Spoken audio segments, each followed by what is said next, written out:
Yeah, that's it, mate.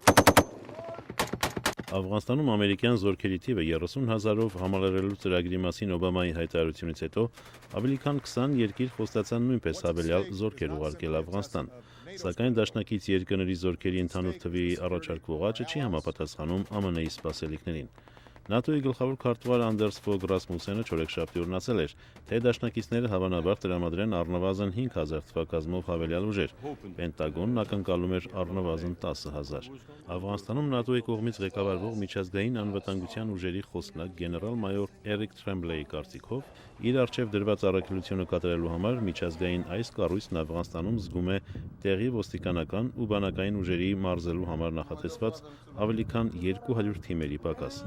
Աֆղանստանում ամերիկյան ուժերի թիվը մեծացնելու մասին Բարաք Օբամայի ելույթից հետո եվրոպական երկրների ղեկավարները շտապեցին մեկը մյուսի հետևից ողջունել նրա որոշումը, սակայն երբ հերթը հասավ իրենց վրա պատասխանատվություն ևս վերցնելու պահը, շտապողականությունը մարեց։ Չէ՞ որ Աֆղանստանում միջազգային ուժերի կողմից 8 տարի շարունակվող այս առաքելությունն աստիճանաբար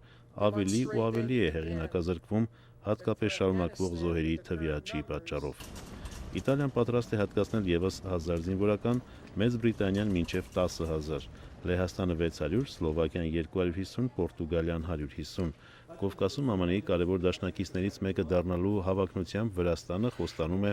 900 զինվորական, հետագա հավելումներ կատարելու հնարավորությունը չբացառելով։ Երկրի արտգործնախարար Գրիգոլ Վաշաձեի խոսքերով, իրենք կնայեն իրադարձությունների զարգացմանը եւ կկատարեն համապատասխան քայլեր։ Ի հակադրություն, Կանադան ու Նիդերլանդները մտադիր են ընդհանրապես անել իրենց զորքերը Աֆղանստանից։ Գերմանիան պատրաստ է ոստիկանների հավելյալ մարզումներ իրականացնել ու այդ նպատակով նոր թիմեր ուղարկել, սակայն պատրաստ չէ նոր զորքեր ուղարկելու համար։ Նման մոտեցում ունի նաև Ֆրանսիան, չի ուզում հավելյալ ուժեր ուղարկել, սակայն պատրաստ է իրականացնել աֆղանական ուժերի մարզումային աշխատանքներ։ ԱՄՆ-ն Աֆղանստանում այսօր ունի 71 հազարանոց բանակ, ՆԱՏՕ-ի մյուս երկրները միասին վերցված 38 հազարանոց ուժեր։ Ընդհանուր համալրման արդյունքում այս թիվը 109 հազարից կհասնի մոտ 140-ի։ Դրան գումարած Աֆղանստանի 94 հազարանոց բանակը, որը շուտով կհասնի 134 հազարի և 93 հազարանոց ոստիկանությունը։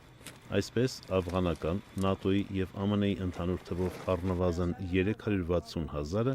Թալիբանի մոտ 25 հազարի դիմաց, իսկ պատերազմի ավարտը դեռ չի երևում։ Արամ Վանեցյան, Ամերիկայի ձայն, Վաշինգտոնից։